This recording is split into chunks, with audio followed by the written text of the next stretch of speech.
following is a Comfortably Zoned Radio Network production. Ladies and gentlemen, welcome to Tony D'Angelo's PM Coast to Coast.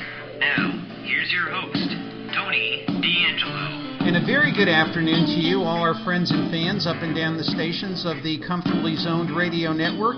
I am your host, Tony D'Angelo, and man, I've got a show for you. I've been doing shows now for 13 years, and I have had a wonderful time. I've met a lot of wonderful people. I've been able to help a lot of people, but this is a gentleman whom I am so pleased to be with. His name, Pat Williams, author of over 100 books, sports executive, incredibly sought-after motivational speaker. Get this, father of 19 children, 14 adopted, and a cancer survivor. Pat is going to talk to us about his new book, Character Carved in Stone, speaking of virtues taught at the United States Military Academy in West Point. I can't wait for this. So I'm sure you can't either. So what I would like for you to do is sit back, relax. We're going to have a little fun. And we're going to be talking to Pat in a couple of moments right after these retromercials. We'll be right back right after this.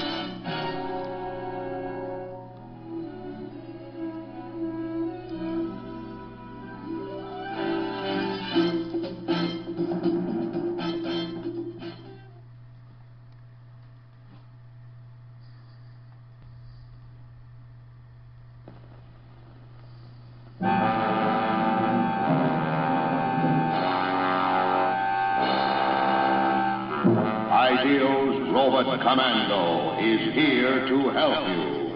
He's your one-man army. No enemy can destroy him. He fights off tanks, hurls missiles one after another. Even a squadron of planes can't stop him. Robot Commando fires his secret weapon. He takes orders from no one except you. Forward! Ideal's Robot Commando is battery operated to obey your command. Adjust the control, speak into the microphone. Left! Fire! Ideal's Robot Commando is here to help you. Look for your Robot Commando. He's looking for you.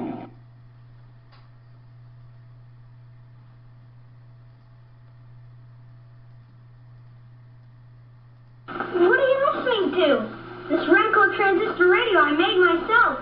Want to listen? She's a ball game. It's a real radio and it works great. Can I build one too? Sure. Remco makes it real easy. All you have to do is put together all the parts that come in the Remco kit. The transistor, the tuner, and a separate loudspeaker for broadcasting. Can you do your own broadcasting too? Yeah, sure. I'll do the announcing with this microphone while you work the radio. This is radio station REMCO, Remco, the do-it-yourself radio station. Oh, boy, we're radio engineers. Fellows, get your Remco radio at your favorite toy store. From $3.95 to $9.95, every boy wants a Remco toy.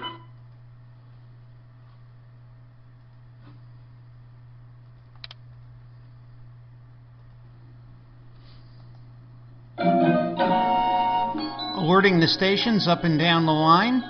Pat Williams up next here on Tony D'Angelo's PM Coast to Coast.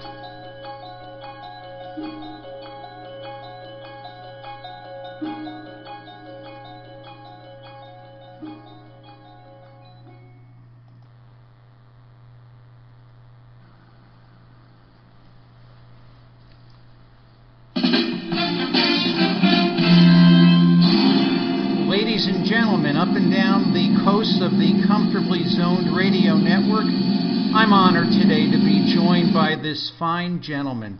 His name, Pat Williams, author of 100 books, sports executive, motivational speaker, father of 19 children, and cancer survivor. Pat has a new book, which I'm telling you to get. It is a must-read. It's called Character Carved in Stone. It deals with 12 virtues that are inscribed on benches at the United States Military Academy. We'll go through those with Pat, but it's absolutely unbelievable. Pat takes those virtues and he describes them through the lives of our great military leaders. Pat, I can't tell you how honored I am. Thank you so much for being here. Well, Tony, thank you. Nice to visit with you, and I'm looking forward to our chat. I certainly am as well, and I look at your life and I look at all the things you've done, and we've never had an extended conversation, and you've been an inspiration to me for many years in everything you've done, and all these things you've done. Pat, what did you want to be when you were growing up? Well, Tony, from the time I was 7 years old, I knew exactly what I wanted to be. A major league ball player. No kidding.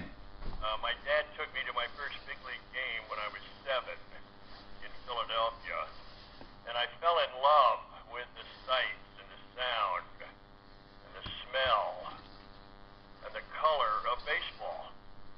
I knew then exactly what I wanted to be. Well, I played ball through school, high school. I was a quarterback and a point guard and a catcher, and I went to Wake Forest to play baseball there for 4 years.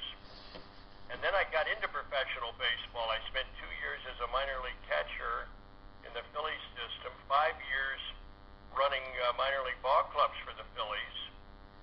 And then 51 years ago, Dr. Jack Ramsey, then the GM of the 76ers, hired me to help run the front office, and I've been in the NBA ever since.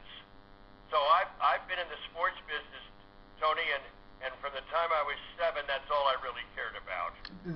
That's amazing. Now, the Phillies that we saw in the 60s, I mean, I was a huge Dick Allen fan. I mean, he could do things that, crushing a baseball that I've never seen.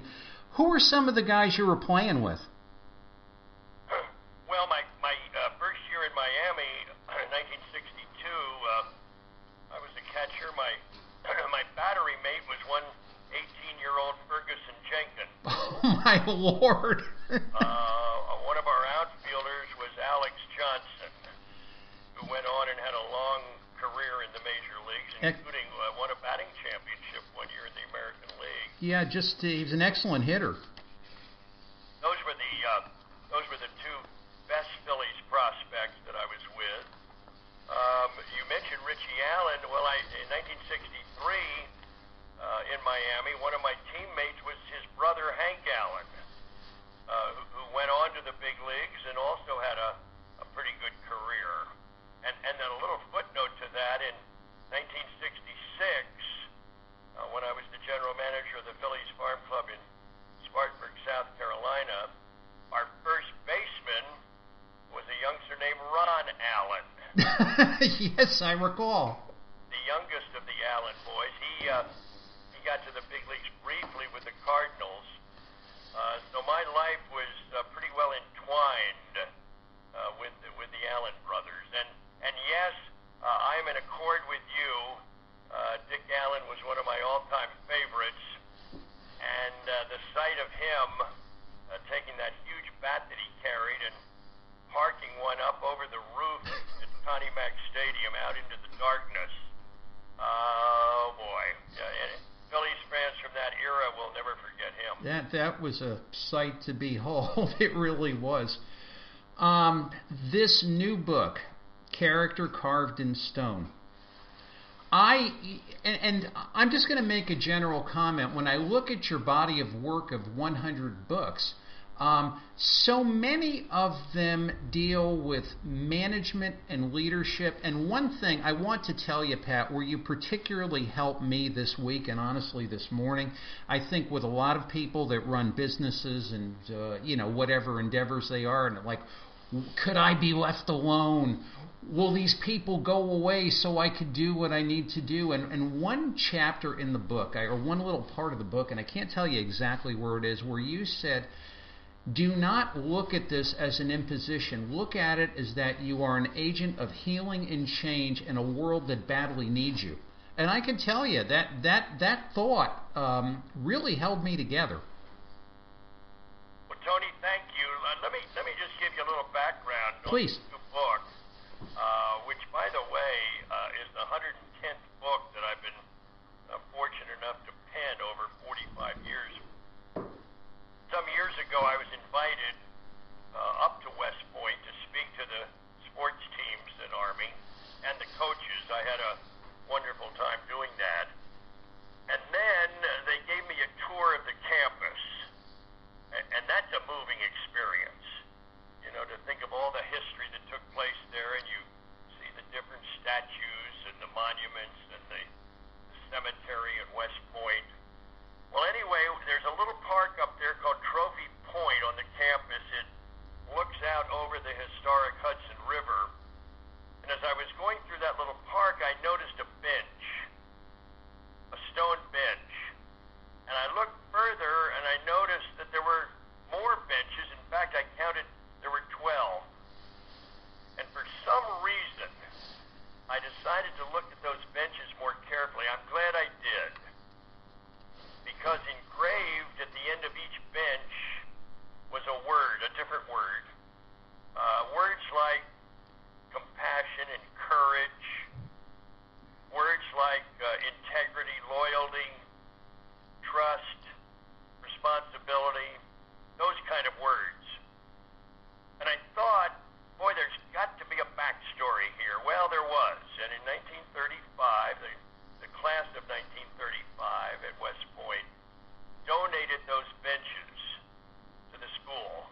And their committee selected those words. Words designed to inspire students and motivate them to live up to those words. The future military commanders, you know, to really have those words buried in their souls. And so I thought, boy, I don't think anybody knows this. My reaction was, this has got to be a well-kept secret. Well, the publisher liked the idea. We decided to do a chapter on each word, and then try and figure out a West Point graduate who might best have modeled Best embodied the word. Mm-hmm. I mean, that's how the book came about. And it's just been released, Tony, and we're greatly encouraged with some of the early feedback. It is such an amazing work, and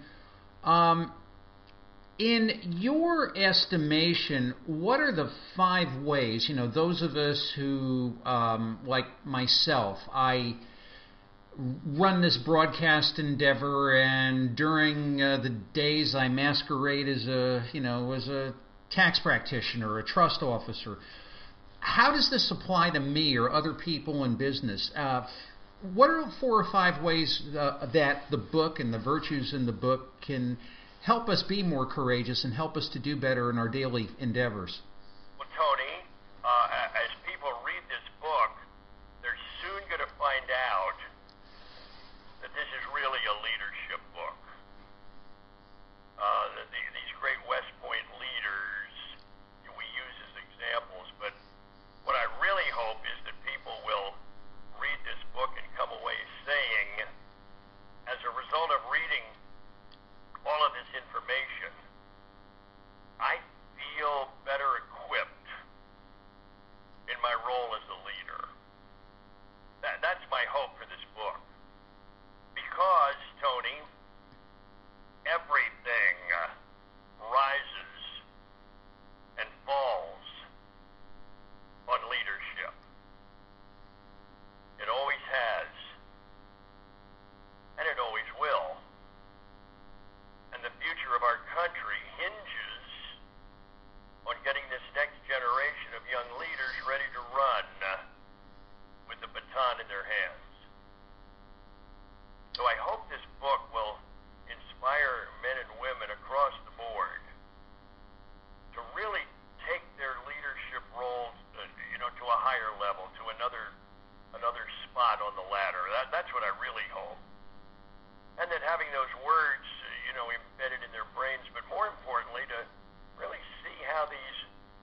Does it trouble you today? And this is almost a, probably an obvious question. If you look at the climate of our social and political, and not to get political, but our society today, does it trouble you when you look to see what's happening as to the lacks of leadership, or are you encouraged with some of the things you see, or both? Tony, I am encouraged. I see a wave of really sharp, bright young people coming along. I really do. And that's so important if America is going to remain a strong, vibrant nation under God. There is no guarantee that America is here forever. There's no guarantee of that.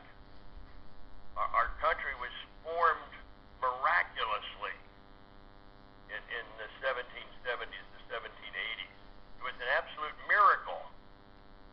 And I feel that God's hand was on it totally. But my point is, this next generation of leaders has got to know enough about our history, first of all, and they've got to have a total dedication to the importance of democracy, a total dedication to the free enterprise system, total dedication to the fact that God is still running things.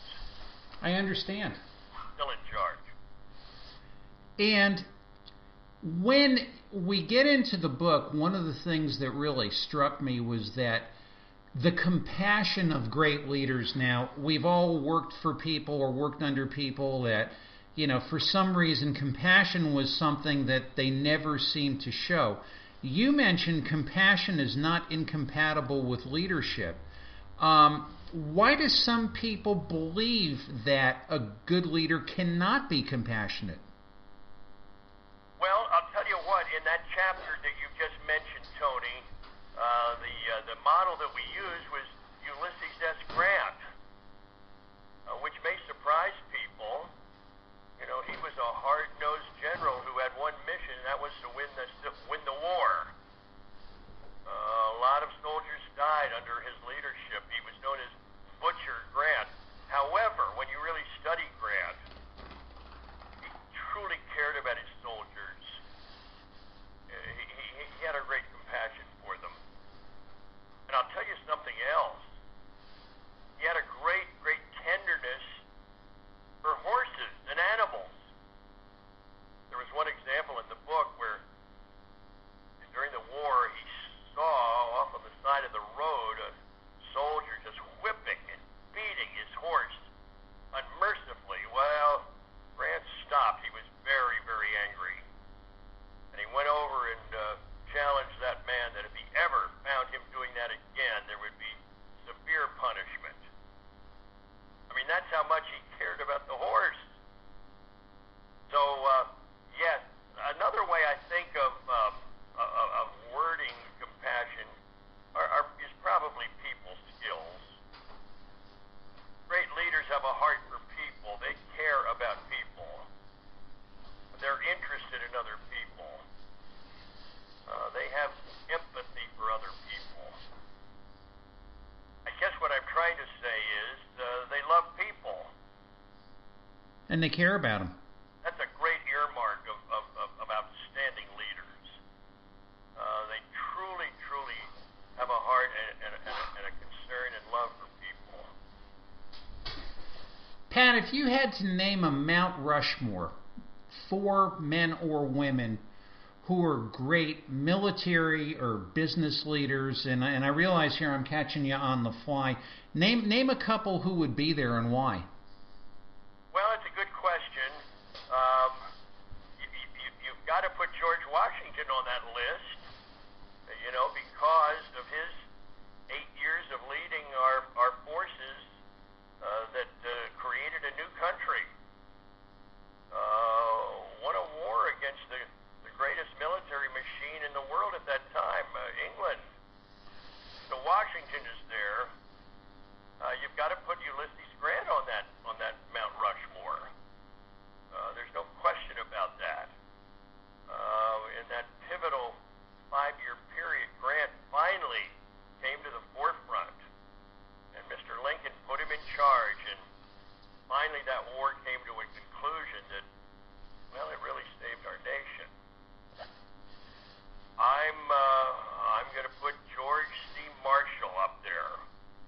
Interesting. who was he was the man in charge of our military during World War II. He really saw it.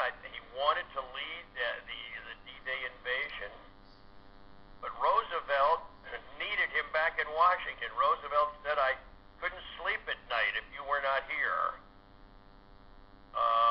But Marshall was the man behind our victory in World War II. So there's three, and four would be Dwight D. Eisenhower,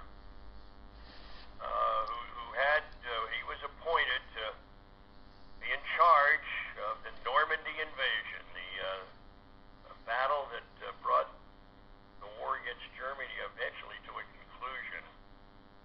And Ike had enormous responsibilities, enormous pressure. Much of it was just dealing with people like Winston Churchill and the British generals and FDR and General Marshall and George Patton. I had the ability to deal with all of those difficult personalities.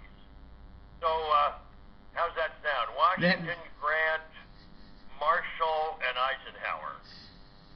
Just fine to me, sir. Start carving them into the stone, Tony. Go ahead.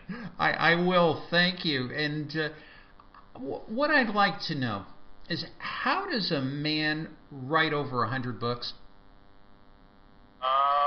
One sentence at a time. Maybe even one word at a time. I write a little bit every day, Tony. If you look at that as one huge chunk, I mean, you wouldn't even start. But I'm constantly researching, and I do a little bit of writing every day. And you know what really caught me in your book, and believe me, if I had known this years ago, it would have saved me tremendously, but it'll certainly save me in the future. One point you mentioned, I believe it might have been the chapter on General Marshall, where you feel you can't go on, you just say to yourself, I can do this for one more day. And then the next day, say you can do it for one more day, and you'll eventually find yourself out of the muck. Well, Tony, I encourage people in all endeavors, whether they are parenting in a home with young children, and it seems, I'm failing miserably, or coaching an NBA team, or running a startup business. I mean, there's so many moments when we feel discouraged, feel that we're never going to get there. And my counsel is, hang in there, one day at a time. When John Wooden was in the 8th grade, his father, Joshua Wooden, handed John a little slip of paper with some rules for life, and one of them was, make each day your masterpiece. I like that. Make each day, just one day, make it your masterpiece. And then tomorrow do the same thing. Don't worry about 2 weeks from now. And above all, don't fret over things that happened 2 years back. Because you can't change them. You can't redo things in life. Oh, you can learn from them. But just tackle one day at a time. Make each day your masterpiece. There's a good word from Coach John Wood. Well received over here in Pomfret, Connecticut, sir. I can tell you that much. Good. 19 children, 17 grandchildren. All of your endeavors. Do you ever feel at times the world might be closing in on you as far as the demands of so many? And how does Pat Williams cope with that when that happens? Well, Tony, we adopted 14 children over a 10-year period. These kids all came from other countries. International adoption is not for everyone, but in our case, we felt it was for the Williams family. There were many periods when I was wondering, what have we gotten into? Well, the good news is the children are all grown. 33 to 47 is the age range. And our 20th grandkid is on the way. And I try to live by that philosophy. Just take one moment at a time, one day at a time. Don't get in a rush. Can't wish your life away. I remember years back when I was coaching the Bulls, or GMing the Bulls. Our coach was Dick Motta. I remember. Used to say, I can't wait for the draft. Or I can't wait for training camp to begin. And Dick would say, don't wish your life away. Meaning, don't neglect today. Max out today. Feast on today. Pig out on today. Suck the marrow out of the bones of today, Tony. How's that sound?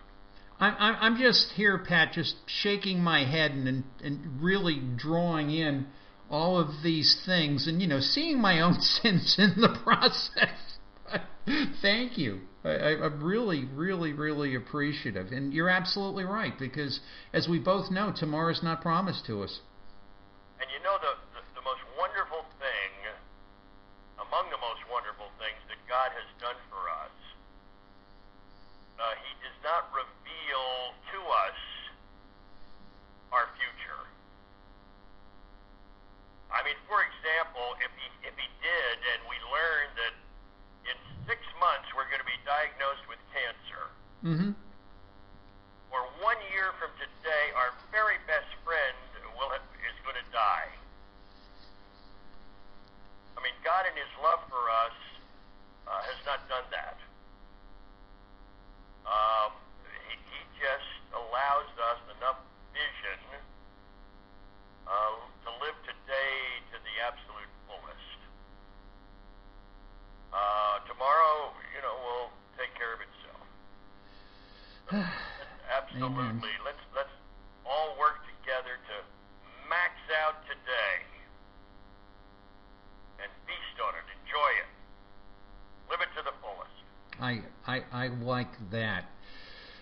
But what I don't like is we get into our closing moments, and you are a motivational speaker. You are constantly on the move. You've been an inspiration to so many.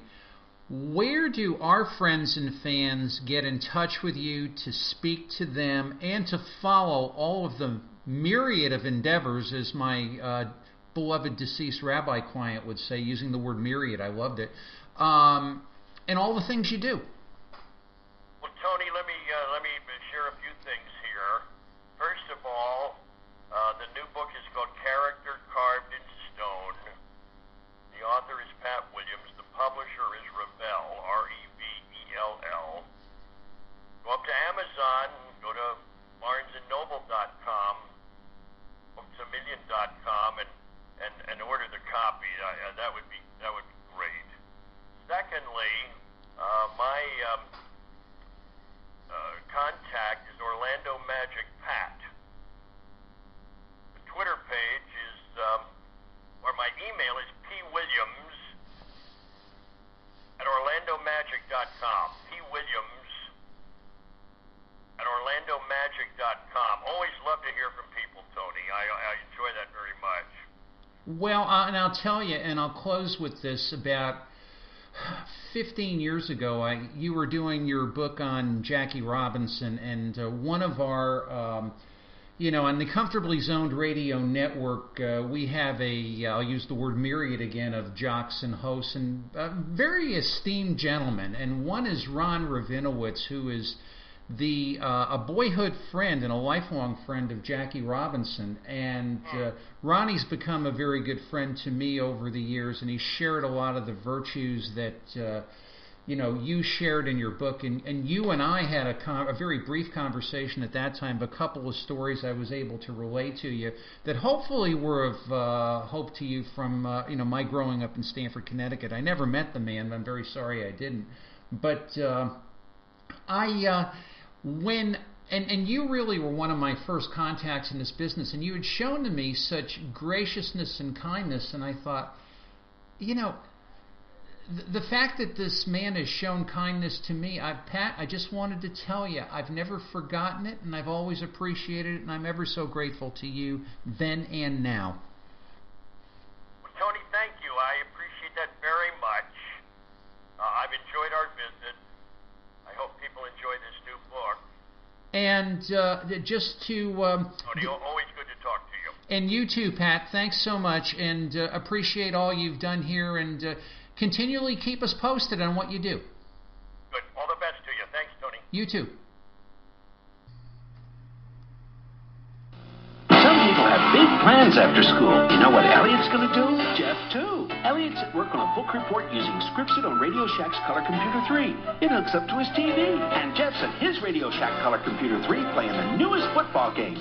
But wait, what's Elliot doing playing new Super Pitball? And Jeff's having a blast with a new math tutor. You never know what you might try with more than 100 programs for fun and learning. Radio Shack's Color Computer 3 comes with everything you see here. Other items each sold separately. Only at Radio Shack.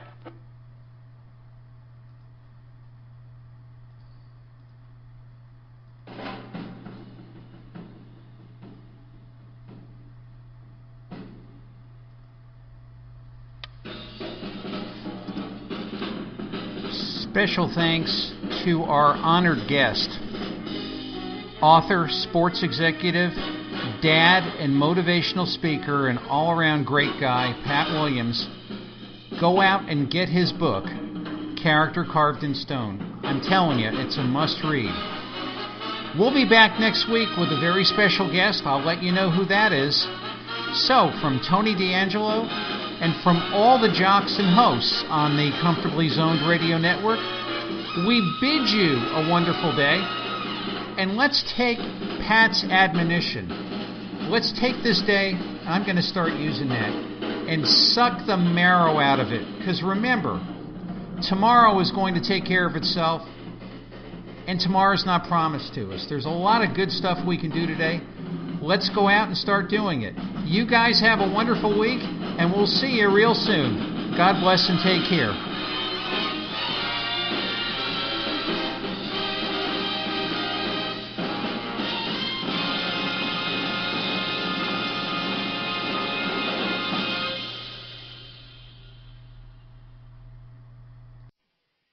The proceeding was a Comfortably Zoned Radio Network production.